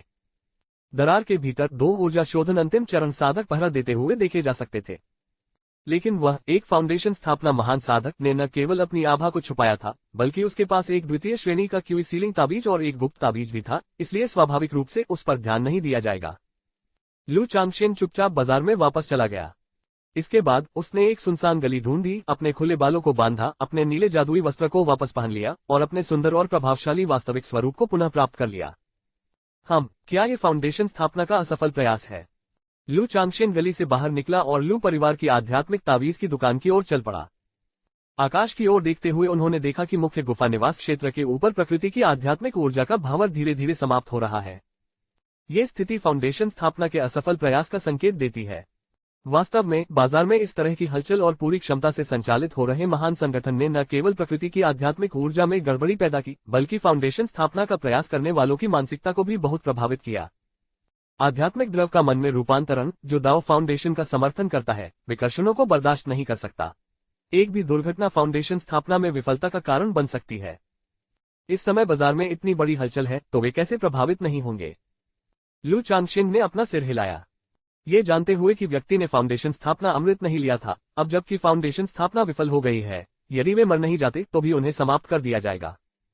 भले ही उन्होंने मेरिडियन और डेंटिन की रक्षा के लिए मेरिडियन प्रोटेक्टिंग एलिक्सिर लिया हो, जिससे मृत्यु का जोखिम कम हो गया हो, फिर भी उन्हें क्षतिग्रस्त मेरिडियन और डेंटिन की स्थिति का सामना करना पड़ा, जिससे साधना का स्तर पीछे चला गया। यदि कोई महान अवसर न हो तो उनके लिए इस जीवनकाल में पुनः फाउंडेशन स्थापना को तोड़ना लगभग असंभव होगा। ऐसा कहा जाता है कि इस व्यक्ति की आध्यात्मिक जड़ चतुर्थ श्रेणी की है और वह केवल 49 वर्ष का है। ढीले साधकों के बीच वे जीवन के शिखर पर थे। अब जबकि फाउंडेशन की स्थापना विफल हो गई है और सारी बचत खर्च हो गई है, तो भले ही वे मरे नहीं, उनका शेष जीवन बहुत कठिन होगा। लू चांगशेन ने अपना सिर थोड़ा हिलाया, अंदर से कुछ भावुक महसूस कर रहा था। फाउंडेशन प्रतिष्ठान तक पहुंचने की कोशिश कर रहे अधिकांश ढीले ढाले किसान न केवल अपनी जान जोखिम में डाल रहे थे, वे अपनी सारी जीवन भर की बचत भी इस पर दांव पर लगा रहे थे। चाचा युआन शान। उस समय लू चांगशेन ने कई कानून प्रवर्तन साधकों को अपनी ओर आते देखा। उनका नेतृत्व करने वाला व्यक्ति एक हाथ वाला गरिमामयी व्यक्ति था जिसका चेहरा जर्जर था। वह लू परिवार के प्रमुख सदस्यों में से एक थे, लू युवानशान। यद्यपि उन्होंने एक हाथ खो दिया था, फिर भी उनकी ऊर्जा शोधन 9वें स्तर की साधना अभी भी दुर्जय थी। उन्हें लू परिवार द्वारा रेड लीफ वैली मार्केट में कानून प्रवर्तन नेता के रूप में तैनात किया गया था। चांगशेन, तुम यहाँ क्या कर रहे हो? लू चांगशेन को देखकर लू युवानशान ने उसे कुछ बार देखा और फिर पूछा। इससे पहले जब बाजार में उथल पुथल मची हुई थी, तुम आओगे और मैंने अपनी तावीज की दुकान की जांच करने के बाद मैं अपनी आध्यात्मिक तावीज की दुकान पर जाकर स्थिति देखने वाला था। जैसे ही मैं वहां से निकला, फाउंडेशन स्थापना साधकों के बीच झगड़ा शुरू हो गया, इसलिए मुझे एक तरफ छिपना पड़ा और अब जाकर मैं बाहर आने का साहस कर पाया हूँ, लू चांगशेन ने कहा। मियाओगे ने तुम्हें अकेले जाकर स्थिति की जांच करने की अनुमति कैसे दी? ये सुनकर लू युवानशान ने भौहें चढ़ाई और कहा। उनके विचार में हाल की स्थिति बहुत खतरनाक थी। लू परिवार के प्रमुख ताबीज पथ विशेषज्ञ के रूप में, जिनके पास केवल 7वें स्तर की ऊर्जा शोधन साधना है, लू मियाओगे ऐसी परिस्थितियों में लू चांगशेन को कैसे भटकने दे सकते थे? कोई भी दुर्घटना उनके लू परिवार के लिए बहुत बड़ी क्षति होगी। उनके विचार में ये बहुत लापरवाही थी। उस समय आपातकालीन स्थिति थी और इसके अलावा मेरे पास ताबीज भी थे। जब तक मेरा सामना किसी फाउंडेशन स्थापना साधक से नहीं होता, तब तक मूलतः कोई समस्या नहीं होती, लू चांगशेन ने कुछ शर्मिंदगी से कहा। लू परिवार शायद उसे डांटेगा नहीं, लेकिन संभावना है कि वे बाद में लू मियाओगे के साथ इस मामले पर चर्चा कर सकते हैं। हालांकि अब ये सुरक्षित है, फिर भी छाया में लुटेरे किसान छिपे हो सकते हैं। मेरे साथ आओ और मैं तुम्हें पहले वापस ले जाऊंगा, लू युवानशान ने आगे कहा। उन्होंने लू चांगशेन पर कोई संदेह नहीं किया और न ही उसकी जांच की। आखिरकार वे परिवार के सदस्य थे और वह उसे पूरी तरह से जानता था। इसके अलावा लू चांगशेन की उपस्थिति और आचरण को देखते हुए उन्हें विश्वास नहीं हुआ कि वह भेष बदलकर कोई और हो सकता है। धन्यवाद अंकल युवानशान, लू चांगशेन ने सिर हिलाया। फिर लू युवानशान कुछ कानून प्रवर्तन साधकों के साथ लू चांगशेन को लू परिवार की आध्यात्मिक तावीज की दुकान में वापस ले गए। चांगशेन अंकल युवानशान लू मियाओगे ताबीज की दुकान की पहली मंजिल पर इंतजार कर रहा था। उन्हें आते देख उसने तुरंत मोर्चा खोल दिया। मियाओगे, आप चांगशेन को अकेले स्थिति की जांच करने की अनुमति कैसे दे सकते हैं? आपने अभी बाजार में जो हंगामा देखा, क्या होगा अगर उसका किसी लुटेरे किसान के साथ कोई हादसा हो जाए? लू युवानशान ने लू मियाओगे को देखकर कठोर स्वर में कहा। उसकी आवाज में फटकार का भाव था। हालांकि लू मियाओगे एक ऊर्जा शोधन 9वें स्तर की साधिका और स्वयं एक तावीज मास्टर थी, फिर भी वह वही जूनियर थी जिसे उसने बड़ा होते देखा था, इसलिए ऐसी फटकार उचित ही थी। चाचा युवानशान, यह मेरी भी गलती है। बहन मियाओगे ने मुझे जाने से मना किया था, लेकिन मैंने सोचा कि मेरे पास ताबीज होने से कोई समस्या नहीं होगी। लू चांगशेन को उम्मीद थी कि लू युवानशान इस घटना के बाद लू मियाओगे को डांटेंगे। मुझे आश्चर्य हुआ जब लू युवानशान ने मिलते ही उसे फटकारना शुरू कर दिया। ये जानते हुए कि लू युवानशान की चिंताएं नेकनियति से थीं, उन्होंने तुरंत ही मामले को शांत करने के लिए कुछ दोष अपने ऊपर ले लिया। ठीक है, मैं और कुछ नहीं कहूंगा। तुम दोनों आज रात दुकान में ही रुको और अगर कोई परेशानी हो तो मुझे संदेश भेज देना। लू युवानशान का चेहरा कठोर बना रहा जब उसने हाथ से इशारा करते हुए कहा और अपनी गश्ती पर आगे बढ़ गया। हाँ अंकल युवानशान। चाचा युवानशान, कृपया अपना ध्यान रखें। लू चांगशेन और लू मियाओगे ने सिर हिलाया। चांगशेन, क्या तुम ठीक हो? लू मियाओगे ने लू चांगशेन की ओर देखा, उसकी खूबसूरत आंखें चिंता से भरी हुई थी। उसने सोचा कि लू युवानशान लू चांगशेन को वापस लाया है क्योंकि उसे कुछ खतरे का सामना करना पड़ा था। मैं ठीक हूँ, रास्ते में अंकल युवानशान से मेरी मुलाकात हो गई। उन्होंने देखा कि मैं अकेला हूँ और मेरी सुरक्षा को लेकर चिंतित है, इसलिए उन्होंने मुझे वापस ले जाने की पेशकश की। लू चांगशेन ने धीरे से अपना सिर हिलाया और एक व्यंग्यात्मक मुस्कान दी। चाचा युवानशान हमेशा सख्त रहते हैं और कभी कभार ही मुस्कुराते हैं, लेकिन उनका इरादा अच्छा होता है। लू मियाओगे ने बात की। लू युवानशान के प्रति उनके मन में बहुत सम्मान था। यदि लू युवानशान बैंगनी छाया गुप्त क्षेत्र से फाउंडेशन स्थापना अमृत के लिए मुख्य घटक वापस नहीं लाते तो लू युवानजोग अपने फाउंडेशन स्थापना में सफल नहीं हो पाते। कोई यह कह सकता है कि लू युवानशान ने अप्रत्यक्ष रूप से किंजू पर्वत को बचाया था। मुझे पता है। लू चांगशेन ने अपना सिर हिलाया। लू युवानशान के साथ उनकी कई बार मुलाकात हुई थी और वे उस व्यक्ति के चरित्र से परिचित थे जो वास्तव में काफी अच्छा था। चांगशेन, क्या आपने अभी फाउंडेशन स्थापना लड़ाई देखी? बैठने के बाद लू मियाओगे और लू चांगशेन ने सहजता से बातचीत शुरू कर दी। पब फ्यूचर विज्ञापन। उसने अभी अभी आध्यात्मिक तावीज की दुकान पर लू चांगशेन को 2 डाकू साधकों से लड़ते हुए देखा था। यद्यपि दृश्य बहुत स्पष्ट नहीं था, फिर भी वह एक सामान्य विचार प्राप्त करने में सक्षम थी। बेशक मैंने इसे देखा था। मैं उस समय उस स्थान के काफी करीब था। मैंने कभी नहीं सोचा था कि बाजार में इतना शक्तिशाली तलवार साधक रहेगा। लू चांगशेन ने प्रशंसा में अपनी जीभ चिटकाए। वास्तव में 2 फाउंडेशन स्थापना डाकू कल्टीवेटर और एक द्वितीय श्रेणी दानव जानवर। अगर वह तलवार कल्टीवेटर न होता तो बाजार खतरे में पड़ जाता। मैंने सुना है कि यद्यपि तलवार साधक युद्ध में बेजोड़ होते हैं, वे अपने साथियों के बीच अजेय होते हैं। ये तलवार साधक एक ही वार में द्वितीय श्रेणी के राक्षस जानवर को मार रहा है और अकेले ही 2 फाउंडेशन स्थापना लुटेरे साधकों को काट रहा है। कोई साधारण तलवार साधक नहीं होना चाहिए। मुझे आश्चर्य है कि क्या वह स्वर्गीय तलवार संप्रदाय से हो सकता है। लू मियाओगे ने कुछ उदास होकर कहा। स्वर्गीय तलवार संप्रदाय जियांग देश का सबसे बड़ा अमर संप्रदाय है। इस संप्रदाय के सभी साधक तलवार साधक हैं। इसलिए आमतौर पर जब लोग शक्तिशाली तलवार साधकों का उल्लेख करते हैं तो अधिकांश लोग स्वर्गीय तलवार संप्रदाय के बारे में सोचते हैं। ये संभव है, हालांकि स्वर्गीय तलवार संप्रदाय यहाँ से काफी दूर है। यह नश्वर संसार में भटकता हुआ कोई भटका हुआ साधक भी हो सकता है। क्या कहानियों में अक्सर तलवार चलाने वाले अमर योद्धाओं के बारे में नहीं लिखा जाता जो दुनिया भर में यात्रा करते हैं, राक्षसों का वध करते हैं और बुराई को भगाते हैं? लू चांगशेन ने हंसते हुए कहा। पब फ्यूचर द्वारा विज्ञापन। पब फ्यूचर विज्ञापन। थोड़ी देर बातचीत करने के बाद लू चांगशेन ने लू मियाओगे की ओर मुड़कर पूछा, बहन मियाओगे, क्या आप तलवार साधक बनना चाहती हैं? वह जानता था कि लू मियाओगे जिस साधना तकनीक का अभ्यास कर रहा था उसे गहन जलकला कहा जाता है, जो एक उच्च श्रेणी की साधना तकनीक है। एक साधक की नींव स्थापना के दौरान जादुई बाधा साधक की तकनीक से संबंधित होती है। साधना तकनीक जितनी अधिक प्रबल होगी, मन उतना ही अधिक मजबूत होगा, जिससे इस अवरोध को तोड़ना आसान हो जाएगा और आध्यात्मिक शक्ति का मन में रूपांतरण सरल हो जाएगा। हालांकि उच्च स्तरीय खेती तकनीक किसी को रोक नहीं सकती, लेकिन ये ज्यादा सहायता भी नहीं देती। अब जबकि उन्होंने सफलतापूर्वक अपना फाउंडेशन स्थापित कर लिया था और कुछ ताकत हासिल कर ली थी, तो उन्होंने 7 प्रकाशकों महान स्वतंत्रता तलवार शास्त्र से शनि सौर तलवार तकनीक को लू मियाओगे को सौंपने में कोई आपत्ति नहीं की। शनि सौर तलवार तकनीक हालांकि सिर्फ एक उत्कृष्ट स्तर की साधना पद्धति है, रूढ़िवादी स्तर 7 प्रकाशक महान स्वतंत्रता तलवार शास्त्र की एक वंशावली होने के नाते उत्कृष्ट स्तर के बीच शीर्ष विधियों में से एक माना जाता है। ये फाउंडेशन स्थापना की जादुई बाधा के दौरान कुछ सहायता प्रदान करता है। इसके अलावा चूंकि लू मियाओगे की गहन जलकला को फाउंडेशन स्थापना चरण तक पहुंचने के बाद एक अनुवर्ती तकनीक की आवश्यकता होगी, इसलिए अब शनि सौर तलवार तकनीक को अपनाने का मतलब होगा कि उसे बाद की तकनीकों के बारे में चिंता करने की जरूरत नहीं होगी। हालांकि तलवार साधक बहुत शक्तिशाली होते हैं, लेकिन मुझे संघर्ष पसंद नहीं है, इसलिए मैंने तलवार साधक बनने के बारे में कभी नहीं सोचा। लू मियाओगे ने धीरे से कहा, उसका व्यवहार पानी की तरह शांत था। यद्यपि तलवार साधकों में जबरदस्त युद्ध शक्ति होती है और वे आक्रमण में उत्कृष्ट होते हैं, फिर भी कुछ विशेष गुणों और विशिष्ट शैली की आवश्यकता होती है। वे दृढ़ एवं अविचल भावना की मांग करते हैं। यदि किसी का स्वभाव कमजोर है तो तलवार चलाने की तकनीक के अभ्यास के बावजूद उसकी युद्ध प्रभावशीलता औसत दर्जे की ही होगी। बहन मियाओगे, आपने शायद गौर किया होगा कि मैं जिस साधना तकनीक का अभ्यास करती हूँ वह ग्रीनवुड आर्ट नहीं है। वास्तव में मैंने एक भाग्यशाली गुप्त क्षेत्र में तलवार चलाने की तकनीक सीखी है और मैं उसी तलवार तकनीक का अभ्यास कर रहा हूँ। Tone and tint golden Bloom brightening face serum. वीरांगना। लू चांगशेंग ने लू मियाओगे से बात करना जारी रखा।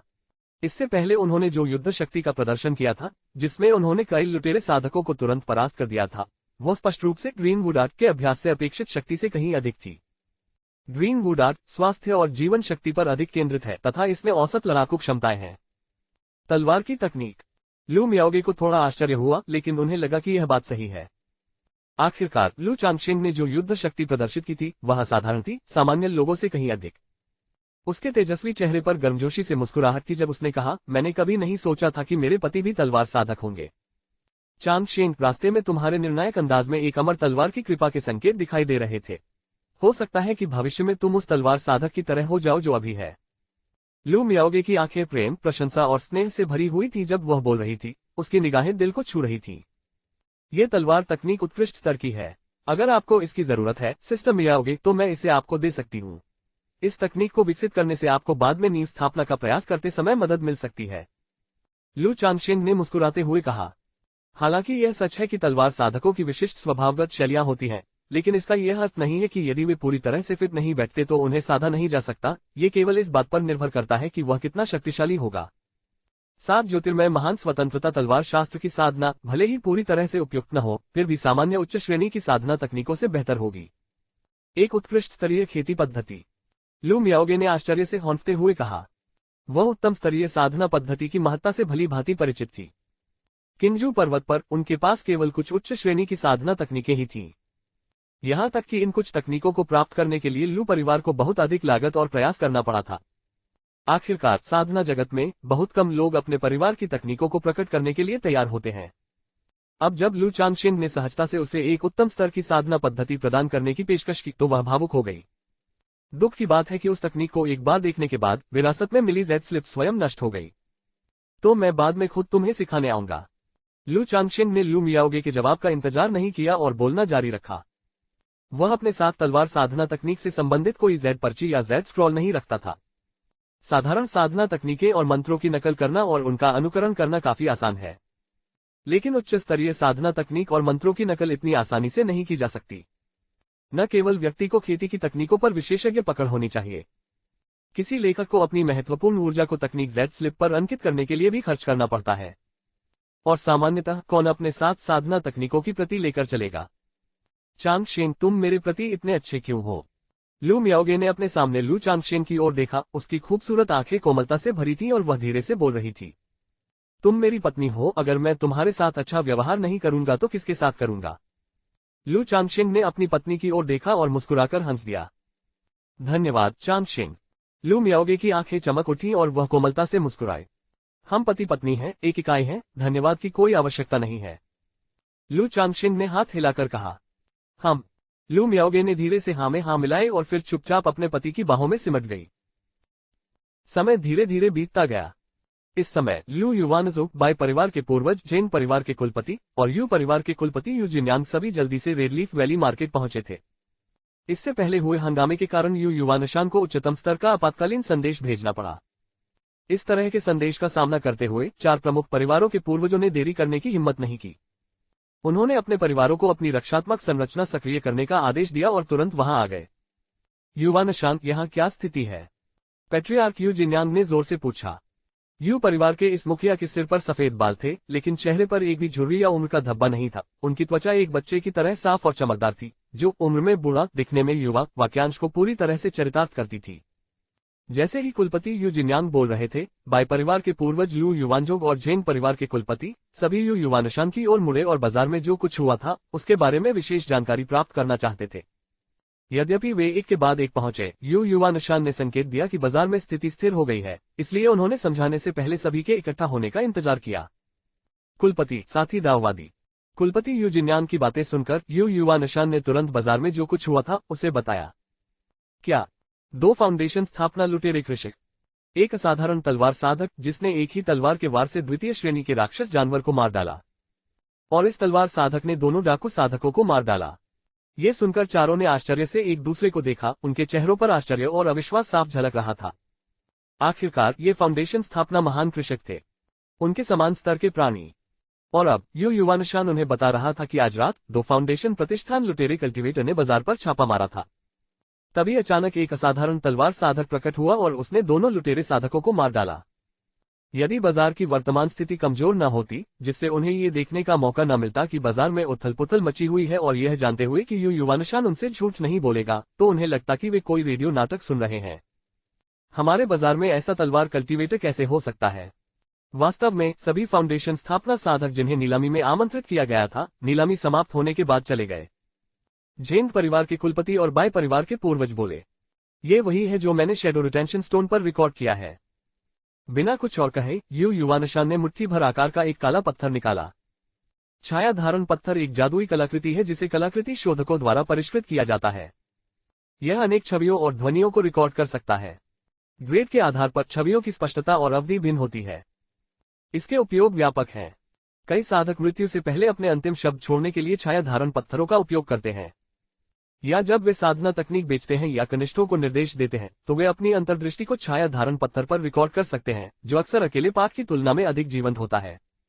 इसका उपयोग दैनिक जीवन के विभिन्न दृश्यों को रिकॉर्ड करने के लिए भी किया जा सकता है। रिटर्निंग ओरिजिन टेक्निक के ज़ेड स्क्रॉल, जिसे लू चांगशिंग ने शुरू में विकसित किया था, में भी छाया धारण प्रभाव था। जैसे ही छाया धारण पत्थर में मन का संचार हुआ, छवियों का एक खंड उभरने लगा। ये वह दृश्य था जहां लू चांगशिंग ने द्वितीय श्रेणी के दानव जानवर को मार डाला और लुटेरे साधकों की जोड़ी का सामना किया। हिस, कितनी दबंग तलवार की मुद्रा है। यह एक सच्चा तलवार साधक है। क्या ये व्यक्ति स्वर्गीय तलवार संप्रदाय का शिष्य हो सकता है? यह असंभव नहीं है। लेकिन स्वर्गीय तलवार संप्रदाय का एक अनुयायी हमारे रेडलीफ वैली मार्केट में किस कारण से आएगा? छाया धारण पत्थर पर बनी छवियों को देखकर 4 प्रमुख परिवारों के पूर्वजों के हृदय में अद्वितीय आघात हुआ। यद्यपि छाया धारण पत्थर आभा या उपस्थिति को रिकॉर्ड नहीं कर सका, वे अभी भी छवियों के माध्यम से लू चांगशिंग की अजय तलवार से सभी कानूनों को तोड़ने वाली बेजोड़ आभा को महसूस कर सकते थे। हम कुलपति यू जिन्यांग ने छाया धारण शिला पर 2 डाकू साधकों की वेशभूषा और कार्यविधि को देखकर थोड़ा भौहें सिकुड़ी और चिंतन में डूब गए। लेकिन जब उसने 2 लुटेरे किसानों को मारा गया और उनके शवों को ले जाया गया, तो उसकी आंखों में निराशा की एक झलक उभरी। कुलपति, क्या बात है? यू युवानशान ने अपने कुलपति की अभिव्यक्ति देखकर पूछा। इन 2 लुटेरे साधकों की ताकत, पोशाक और रूप मुझे पुरुष और महिला खलनायकों की याद दिलाते हैं, जिनका प्रमुख अमर संप्रदायों द्वारा पीछा किया जा रहा है। कुलपति यू जिन्यांग ने बोलते समय अपनी आंखें थोड़ी सिकोड़ ली। पुरुष और महिला खलनायक दोनों में ही फाउंडेशन स्थापना के मध्य और प्रारंभिक चरण की ताकत है। ये जोड़ा अक्सर एक साथ काम करता है, धन लूटता है और चालाकी और अप्रत्याशित तरीके से व्यक्तियों पर हमला करता है। वे एक कुलीन शिष्य की हत्या के लिए स्वर्गीय तलवार संप्रदाय द्वारा वांछित हैं।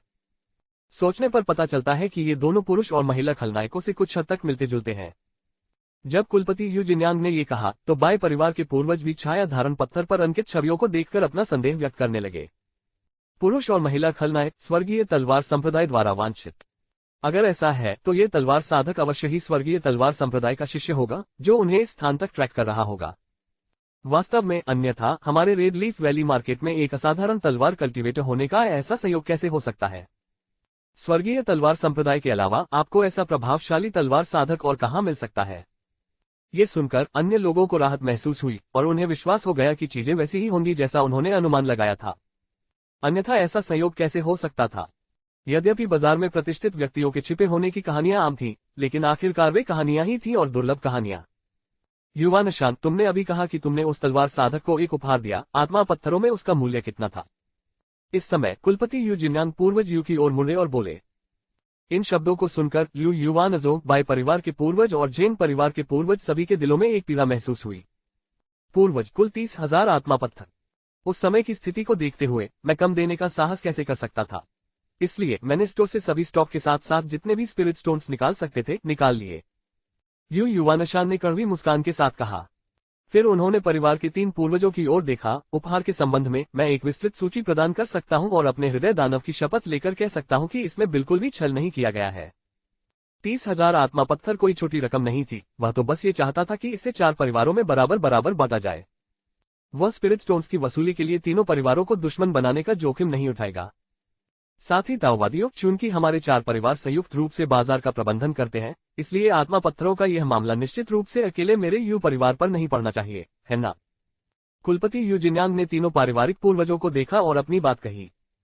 उनके स्वर में लगभग निर्विवाद दृढ़ता झलक रही थी। ये सही है, हम इन स्पिरिट स्टोन्स की लागत को अपने 4 परिवारों के बीच साझा कर सकते हैं। ये सुनकर झेंग परिवार के पूर्वज ने तुरंत अपनी सहमति व्यक्त की। हालांकि उसके चेहरे पर दर्द साफ झलक रहा था। यद्यपि 30,000 स्पिरिट स्टोन्स को विभाजित करने का मतलब प्रति परिवार केवल 7,500 होगा। यहां तक कि 7,500 आत्मा पत्थर भी कोई छोटी रकम नहीं थी। यद्यपि परिवार की आय सामान्य किसानों की तुलना में अधिक थी, लेकिन खर्च भी अधिक था। कुलपति यू जिन्यांग, बाजार पर लुटेरे साधकों का छापा संभवतः ढीले साधक झाओ फैन के फाउंडेशन स्थापना के प्रयास से संबंधित है। शुरू में यह आपका यू परिवार ही था जिसने सभी आपत्तियों को खारिज कर दिया, जिससे इस झाओ फैन को बाजार के भीतर फाउंडेशन स्थापना का प्रयास करने की अनुमति मिल गई। अगर ऐसा नहीं होता तो शायद आज रात कोई घटना नहीं होती। लू युवानजोंग ने बात की। उनका मानना था कि यू युवानशान इस मामले में स्पिरिट स्टोन्स की जबरन वसूली नहीं करेगा। लेकिन आज रात न केवल मार्केट प्लेस प्रभावित हुआ, बल्कि उनके परिवारों की दुकानों और व्यवसायों को भी नुकसान हुआ। और अब इतनी बड़ी मात्रा में स्पिरिट स्टोन्स निकालने के लिए स्वाभाविक रूप से वह अनिच्छुक था।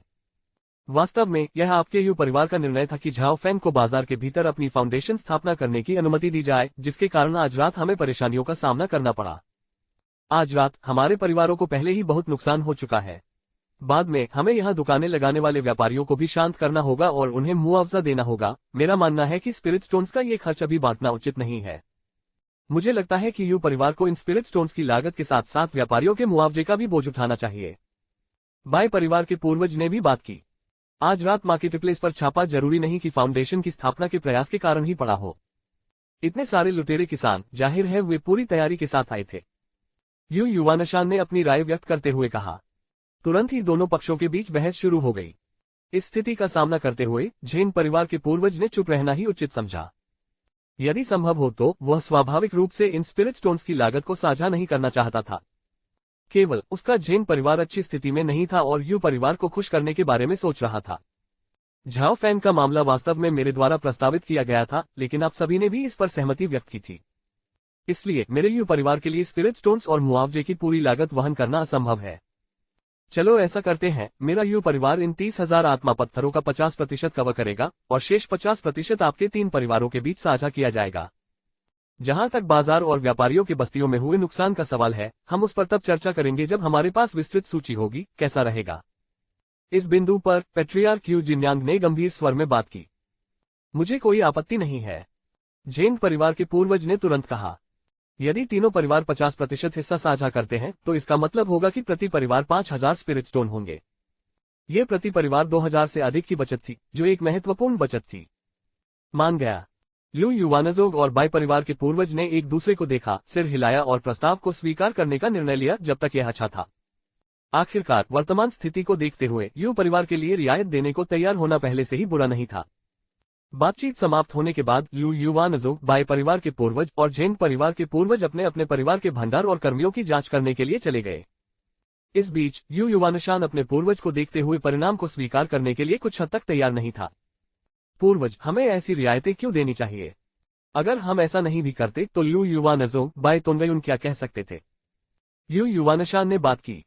उनके विचार में जब तक उनका परिवार झुकता नहीं या रियायतें नहीं देता, लू परिवार और बाय परिवार को आत्मा पत्थरों का खर्च स्वीकार करना होगा। आखिरकार इस रियायत का मतलब था 7500 स्पिरिट स्टोन्स का अतिरिक्त व्यय। उनके यू परिवार ने पिछले वर्ष ही फाउंडेशन एस्टेब्लिशमेंट एलिक्सिर खरीदने के लिए अपना खजाना खाली कर दिया था और तब से वे मितव्ययिता से जीवन व्यतीत कर रहे थे। यह महत्वपूर्ण व्यय पहले से ही गरीब परिवार के लिए बर्फ पर बर्फ डालने जैसा था। इस समय हमारे 4 परिवारों को इन स्पिरिट स्टोन्स को लेकर अनावश्यक विवाद पैदा करने की कोई आवश्यकता नहीं है। बूढ़ा भूप झेंग अपने रुख में सक्रिय हो सकता है, लेकिन वह इन आत्मा पत्थरों को छोड़ने के लिए भी अनिच्छुक है, इसलिए पीछे हटना कोई मुद्दा नहीं है। अब जबकि निंगहू ने सफलतापूर्वक अपना आधार स्थापित कर लिया है, हमारे यू परिवार में 3 आधार स्थापना साधक हैं। यदि हम धीरे धीरे अपनी शक्ति संचित करते हैं तो उन्हें देर सवेर जो कुछ उन्होंने निगला है वह सब वापस उगलना ही होगा। कुलपति यू जिन्यांग ने अपना हाथ हिलाया और दृढ़ता से कहा। देखते ही देखते 7 दिन बीत गए। इस दौरान बाजार में तालाबंदी और सतर्कता की स्थिति बनी रही तथा लुटेरे किसानों की जांच की गई। लू चांगशेन को लू परिवार से पता चला कि बाजार का बाहरी नुकसान गंभीर नहीं था और स्वीकार्य सीमा के भीतर था। मुख्य मुद्दा घटना के कारण उत्पन्न प्रतिकूल प्रभावों की श्रृंखला थी।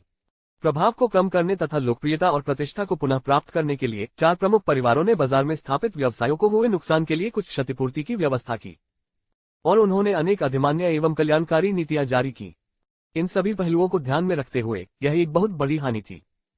फिर भी रेड लीफ वैली मार्केट में आगंतुकों के प्रवाह में अभी भी उल्लेखनीय गिरावट देखी जाएगी। पिछली नीलामी से अर्जित प्रसिद्धि और प्रतिष्ठा इस घटना से व्यर्थ हो जाएगी। टस्क मार्केटप्लेस चलाना वास्तव में आसान नहीं है। एक छोटी सी घटना नुकसान का कारण बन सकती है। लू चांगशेन इन घटनाक्रमों को जानने के बाद विलाप करने से खुद को नहीं रोक सके। वह अच्छी तरह जानते थे कि पिछले कुछ वर्षों में 4 प्रमुख परिवारों ने रेड लीफ वैली मार्केट से ज्यादा पैसा नहीं कमाया था। प्राथमिक आय भूमि की प्रारंभिक बिक्री से हुई थी, लेकिन इस घटना के साथ न केवल कई स्पिरिट स्टोन खर्च हो गए, लेकिन मार्केटप्लेस जो अभी अभी सही रास्ते पर आया था बुरी तरह से गिर गया। लोकप्रियता हासिल करने और पटरी पर वापस आने में कई वर्ष लगेंगे, शायद 1 दशक से भी अधिक समय तक प्रबंधन करना पड़ेगा। ऐसा लगता है कि रेड लीफ वैली मार्केट में अल्पावधि में ज्यादा बदलाव नहीं होगा। इस बारे में बात करते हुए अगर मैं अपनी ताकत प्रकट करूं और 4 प्रमुख परिवारों से बात करूं तो मैं रेड लीफ वैली मार्केट को सीधे अपने पारिवारिक आत्मा भूमि के रूप में ले सकता हूं। लू चांगशेन के मन में अचानक एक विचार आया। पिछली लड़ाई के दौरान उसे स्पष्ट रूप से यह एहसास हो गया था कि उसकी वर्तमान ताकत पहले ही 4 प्रमुख परिवारों के कुलपिताओं से कहीं अधिक हो चुकी है। अपनी शक्ति से बलपूर्वक आत्मा भूमि को लेना अविश्वसनीय रूप से आसान होगा।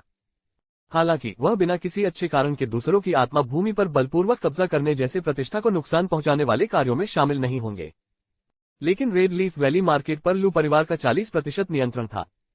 यदि वह अपनी ताकत प्रकट कर दे और लू परिवार के साथ सहयोग करे तो गाजर और छड़ी दोनों तरीकों का उपयोग करके रेड लीफ वैली पर स्वामित्व प्राप्त करना पूरी तरह से संभव होगा। शुरू में लू परिवार और बाय परिवार का रेड लीफ वैली को बाजार के रूप में स्थापित करने का इरादा नहीं था। यू परिवार और झेंग परिवार के शामिल होने के बाद ही रेड लीफ वैली को बाजार के रूप में स्थापित करके लाभ को अधिकतम करने का निर्णय लिया गया। इस प्रकार लू परिवार के दृष्टिकोण से जब तक मुआवजे के रूप में पर्याप्त लाभ प्रदान किए जाते हैं तब तक ये कोई बड़ी समस्या नहीं होगी, लू चांगशेन ने अपने मन में सोचा। लेकिन इसमें कोई जल्दबाजी नहीं है। जब मैं थोड़ा और आधार जुटा लूंगा और मेरे बच्चे बड़े हो जाएंगे तब भी अगर हमारे पास स्पिरिट लैंड नहीं होगा तो यह एक व्यवहार्य विकल्प हो सकता है। लू चांगशेन ने हल्के से अपना सिर हिलाया। रेड लीफ वैली में द्वितीय श्रेणी की, मध्य श्रेणी की स्पिरिट वेन और कई प्रथम श्रेणी की स्पिरिट वेन मौजूद है। इसकी भौगोलिक स्थिति भी अच्छी है, ये किंजू पर्वत के ठीक बगल में है। लू चांगशेन के विचार में यह आत्मा भूमि के लिए एक उत्कृष्ट स्थान है। हालांकि वह अभी तक अपनी असली ताकत प्रकट नहीं कर सका। अधिक से अधिक कुछ वर्षों में वह बाहरी लोगों को ये बता सकेगा कि उसे एक सौभाग्यशाली अवसर प्राप्त हुआ है और उसने फाउंडेशन स्थापना में एक सफलता प्राप्त कर ली है। मात्र 15 वर्षों में फाउंडेशन एस्टेब्लिशमेंट लेट स्टेज के बराबर लड़ाकू शक्ति का प्रदर्शन करना वास्तव में आश्चर्यजनक होगा। इससे संभवतः अवांछित ध्यान आकर्षित होगा। एक बार निशाना बन जाने पर यह बहुत परेशानी वाली बात हो सकती है। आखिरकार वह कोई साधक नहीं था जो महान दांव पर अकेले चल रहा था। वह उन लोगों में से थे जिनके पास परिवार और कमजोरियां थी, एक ऐसा साधक जिसके पास नर्म स्थान थे। यदि अधिक सतर्कता बरतना संभव होता तो वह यही रास्ता अपनाता। इसके अलावा लू चांगशेन को लगा कि परिवार की स्थापना के लिए आवश्यक संचय और आधार पाने में वह अभी भी बहुत दूर है। एक परिवार की स्थापना के लिए न केवल एक शीर्ष योद्धा और एक पारिवारिक आत्मा भूमि की आवश्यकता थी, लेकिन इसके अलावा एक शीर्ष स्तरीय ग्रेड फॉर्मेशन, पारिवारिक सुविधाओं का एक पूरा सेट, एक परिचालन प्रणाली, साथ ही पर्याप्त कोर ताकत और नए रक्त का निरंतर प्रवाह, अन्य चीजें भी हैं। यद्यपि उनके 125 बच्चे थे, जिनमें से 30 आध्यात्मिक मूल के वंशज थे।